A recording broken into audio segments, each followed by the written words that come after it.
Fault Finding, Lesson 3, Recording. In this lesson, we'll discuss the responsibilities of an electrician who is required to perform fault finding or inspection work. We'll also examine some common causes for faults that exist in electrical installations. And finally, we'll consider how faults should be recorded and what actions need to be taken. Some common terms that you will hear in this lesson include the responsible person. This is the person who has the responsibility for certain aspects of a company's operational functions. For example, the responsible person may be the fire safety officer or building maintenance manager. The responsible person is responsible for the operation of a system and is not the same as a duty holder who is responsible for the danger of an associated task. Another term closely linked with the responsible person is the competent person. In the Electricity at Work regulations, the competent person possesses the knowledge and has experience of working with electrical systems. The competent person can understand the dangers that may arise and can give advice to the responsible person. This is now referred to as being a skilled person. However, if they do not have either the knowledge or the experience, they are referred to as the instructed person. In simple terms, the responsible person will assign a skilled or competent person the task of duty holder for a task. Answer the following questions based on the previous slide, using your own words. If you struggle to answer any of the questions, go back to the previous slide and watch the video again. If an electrician discovers an unsafe situation, which is an immediate threat to life, including the lack of basic or fault protection, it must be reported to the responsible person immediately in writing. This is so that the situation is on record. If possible, the electrician should make the situation safe in order to prevent injury to anyone else on site. Any situation where there is no basic protection or no fault protection is considered to be unsafe and a threat to life. No basic protection would include exposed live conductors from damaged insulation or covers missing from accessories, allowing access to live terminals to untrained people. No fault protection presents a risk when the CPC or main earth bond is disconnected, or if there's no additional protection through RCDs. This presents a shock risk whenever the exposed or extraneous conductive parts are accessible. This type of fault can be more dangerous since the conductive part is not expected to be live. In this situation, a small repair is not unreasonable, even if the responsible person refuses to pay. As mentioned previously, the electrician has a duty of care to report dangerous situations to the responsible person in writing and make dangerous electrical situations safe if possible. However, the responsible person must ultimately decide if any repairs are carried out. It is the responsibility of the duty holder or competent person to advise the responsible person of the severity of the fault and the legal duty of the responsible person. It is not necessary to frighten the responsible person, but if the information is communicated in writing, then it can be kept on record as a reference for future use. Answer the following questions based on the previous slide, using your own words. If you struggle to answer any of the questions, go back to the previous slide and watch the video again.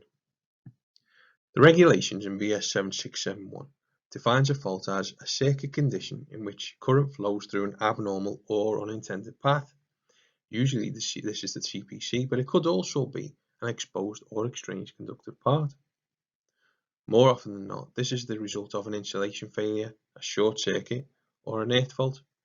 That is the result of an insulation failure, or a bridging of insulation caused by mechanical damage or deterioration. A fault is also the term generally used to describe an item of equipment that is not working. This could be the result of an open circuit, high resistance, or cross polarity fault, but it could also be a defect such as a faulty light fitting or a glitchy toaster. Regular inspection and testing may also reveal something called non-compliances that are also considered to be faults, which may give rise to danger if not repaired. A non-compliance is when some part of an installation does not comply with the regulations found in BS 7671. For example, a non-compliance may be a poorly supported cable that could fall, causing a danger or a fault. In many places, maintenance records are kept detailing the work that has been done and any faults that have needed a repair.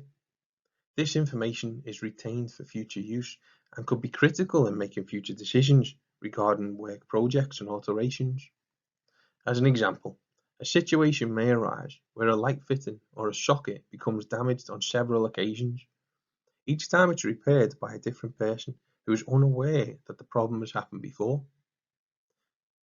Well-kept maintenance records would highlight this situation and prompt the responsible person to make adjustments so that the fault doesn't happen again.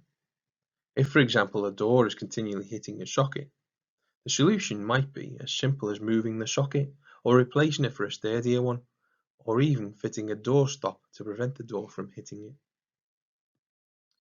Answer the following questions based on the previous slide, using your own words. If you struggle to answer any of the questions, go back to the previous slide and watch the video again. As a reminder at this point, as an electrician, you must always remember to follow a safe system of work when undertaking fault diagnosis and repair. Also, remember that Regulation 14 of the Electricity at Work Regulations prohibits working on or near live conductors.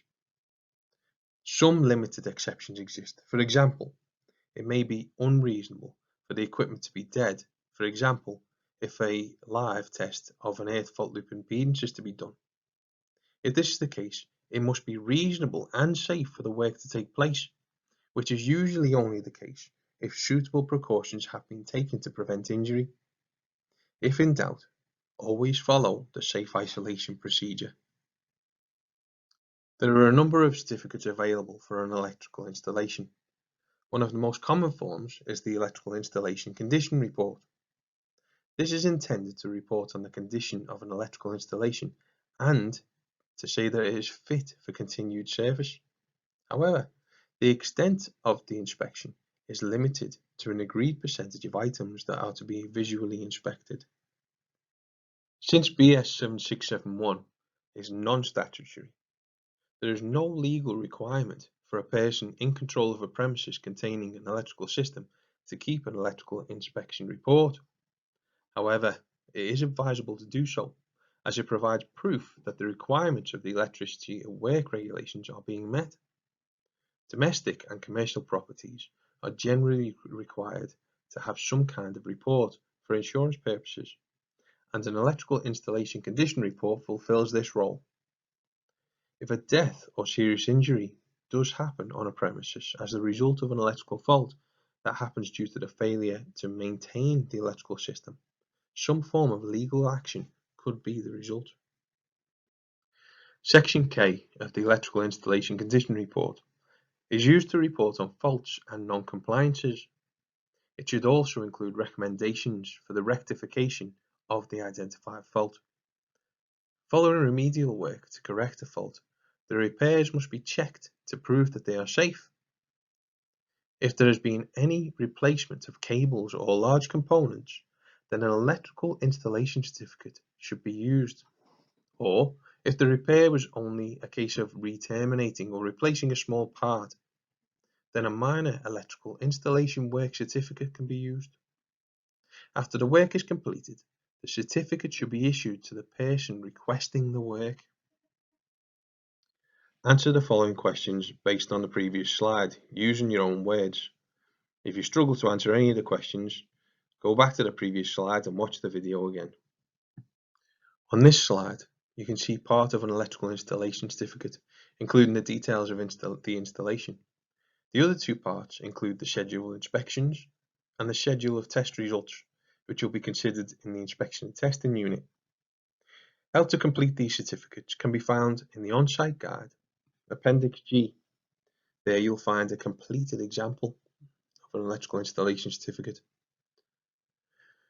Notice section I on the top of the right-hand side of the page.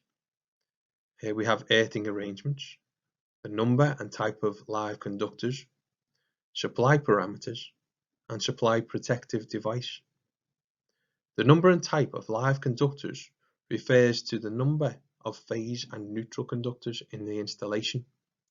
They are both considered to be live since they both carry a current. The CPC in normal working condition should not be carrying a current, and so is not included here. If the earth conductor was to be found carrying current, then this would be evidence that there is a fault on the electrical system. Under the nature of supply parameters, there are a number of measured values that are required. These can be found by inquiry, calculation, or by direct measurement. To measure these values, the electrician would have to work live, and so must consider the safety implications. The ZE is the external fault loop impedance and must be measured at the origin of the installation with the earth conductor disconnected. In this case, the installation would need to be fully isolated to avoid dangerous fault conditions. In section J, there are details of the earth conductor. For the most part, this will be the distributor's facility, but if working in rural premises, it may be that the system uses an earth rod. Below this is the main protective bonding conductor, where the size and type of material must be noted along with the on-site structures that may need to be bonded. The bonding creates an equipotential zone where the potential of all exposed and extraneous conductive parts are maintained within the 50 volts of each other. This prevents anyone from receiving an electric shock from stray voltages. Extraneous conductive parts can only gain the potential difference or voltage if they are in contact with the earth outside. In some cases, the water and the gas pipes are supplied in PVC pipes and so cannot develop a potential. If this is the case, then they will not need to be bonded, but if in doubt, it would not hurt if the bonding was fitted anyway. Finally, consider section E. This is the first bit that the person ordering the work will be interested in. They're going to ask the question, is the system satisfactory or not? An installation is unsatisfactory if there are any fault codes listed that is C1, that's no basic protection, or C2, no fault protection.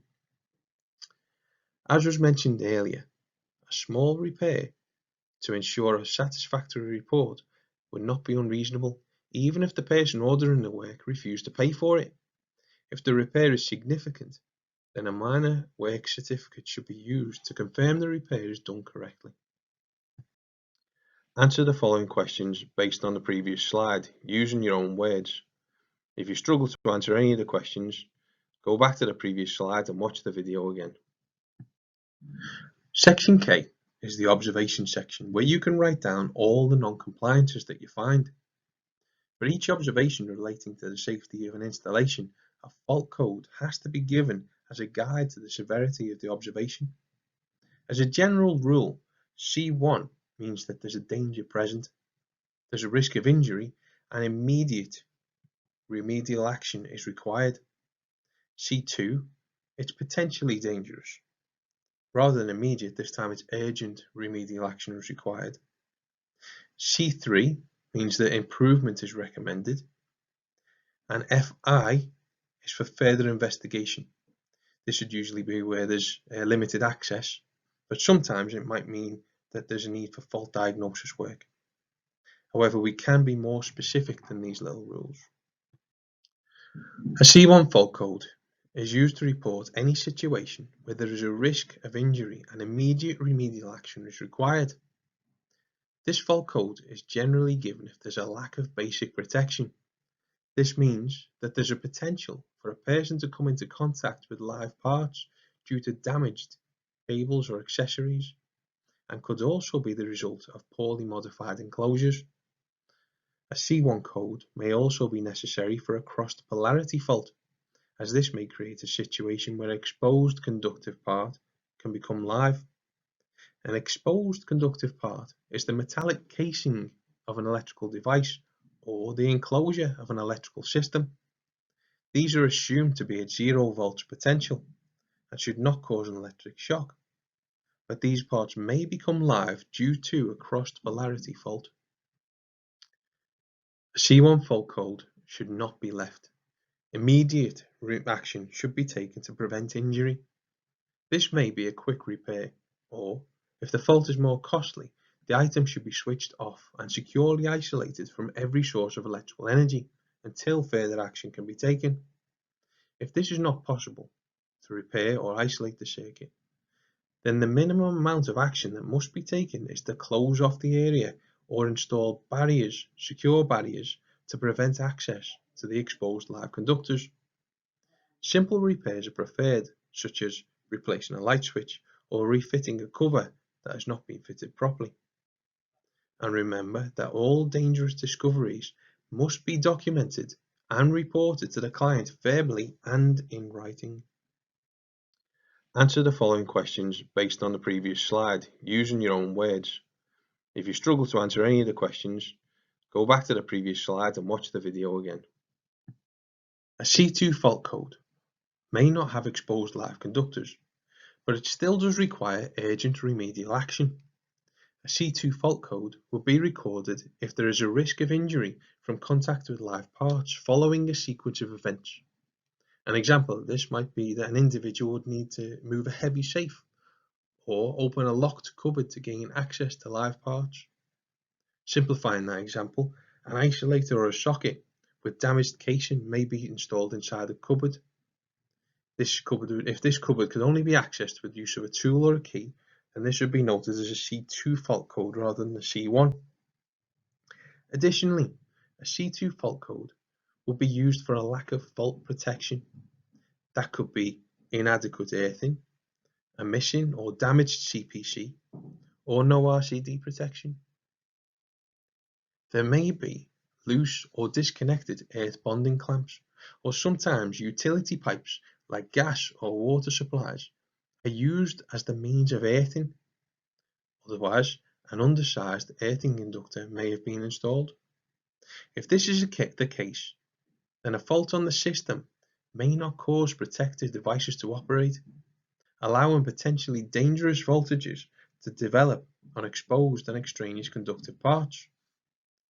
Both of these cases are considered to be a C2 and less of a risk than an exposed conductive part, but there would need to be another fault on the system or another action to take place before the identified fault will become a danger. Inadequate fault protection may only become apparent following an earth fault loop impedance test, where the ZE or ZS is found to be too high.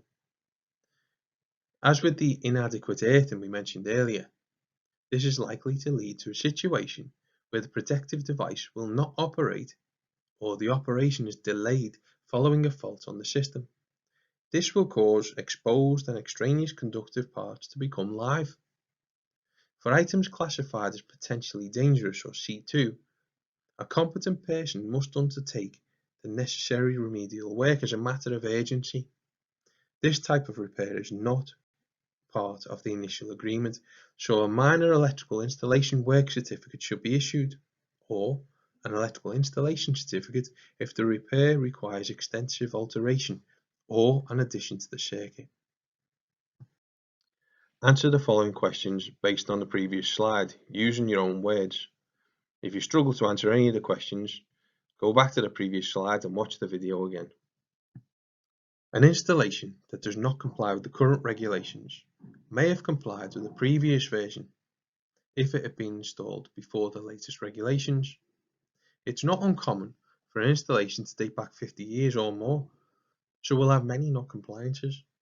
As an example, an installation might have cables concealed in a wall that are not provided with additional protection by an RCD. This isn't necessarily unsafe, since any damage is likely to cause the overcurrent protective device to trip, but it could be improved and would certainly make the installation safer. If several C3 non-compliances are found, the time period to the recommended next inspection will be shorter than finding just one non-compliance. On occasions, depending on the nature of use of an installation, there may be limitations to the inspection and testing that could include difficulty gaining access to a particular room or section of the building, not being able to isolate a circuit that is supplying specialist equipment, and poor installation may leave an electrical accessory in an inaccessible position. If any situation like this occurs, then a FI code is recorded, meaning further investigation is required without delay. The electrician must discuss with the client how this work can be carried out. This may include out-of-hours working, or ensuring that specialist staff are available on site to protect data, or something similar. Answer the following questions based on the previous slide, using your own words. If you struggle to answer any of the questions, go back to the previous slide and watch the video again.